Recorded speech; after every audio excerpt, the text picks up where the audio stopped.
Yeah, so what are actual tangible steps?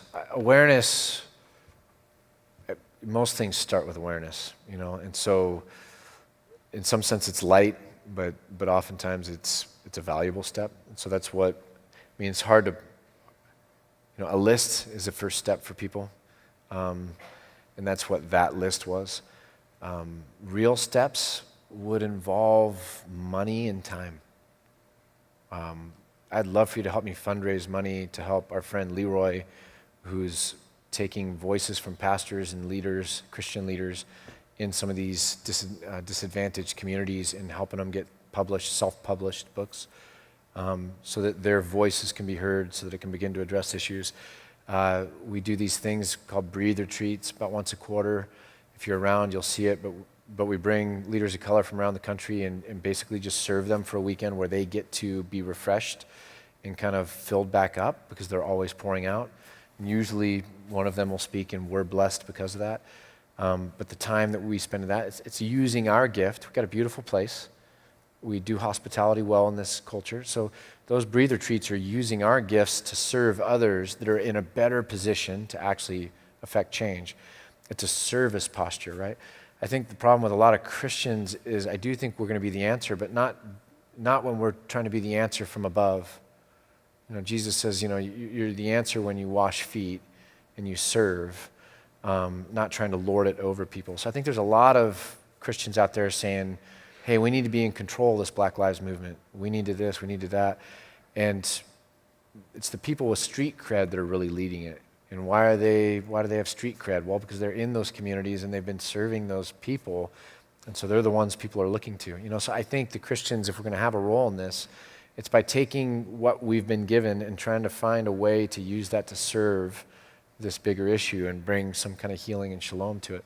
So, I think if we were really serious as a congregation, I toyed with the idea of taking a collection on the way out of the service today.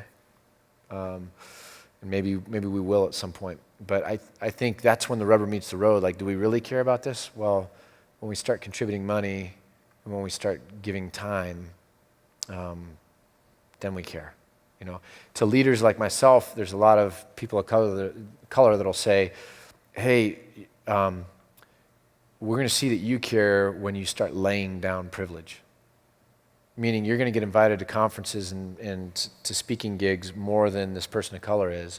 You're going to get invited to sit on more boards. You're going to get invited to play these different roles just because of who you are as a white evangelical leader.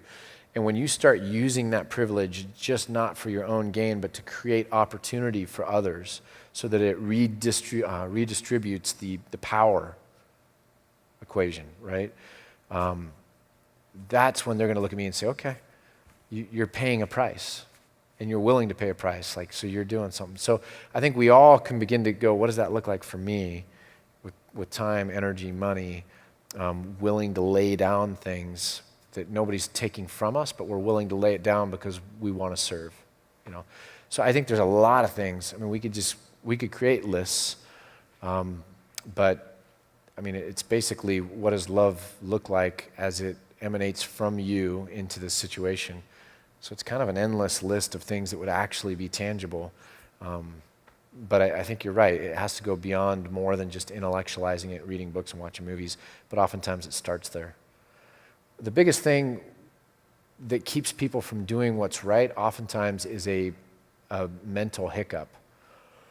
So people that aren't Christians, it's like, man, I just can't get over this one part of Christianity. And if someone gives them an answer to that, apologetics, Christian philosophy, and they kind of are able to navigate around this, like, how does God become man? Or I don't get the resurrection, right? And they're able to get around that, all of a sudden, boom, it's off to the races. I think the same thing happens with issues like this. I can't get around the fact that in my mind, I just don't believe in the welfare state. Or I was bullied by a person of color in grade school, and I just have a hard time getting past the emotions of that. Or. And so I think the videos, the books, the documentaries, what they do help with is they help people begin to get more data on their grid And the more they learn, it kind of changes the way they see it, the way they feel about it, and sometimes it helps move them around the roadblocks. And now they're like, you know what? I feel it. I see it. I'm kind of motivated to do something about this. And so that's the part that I think is really served by that, is helping to walk people around whatever those roadblocks are.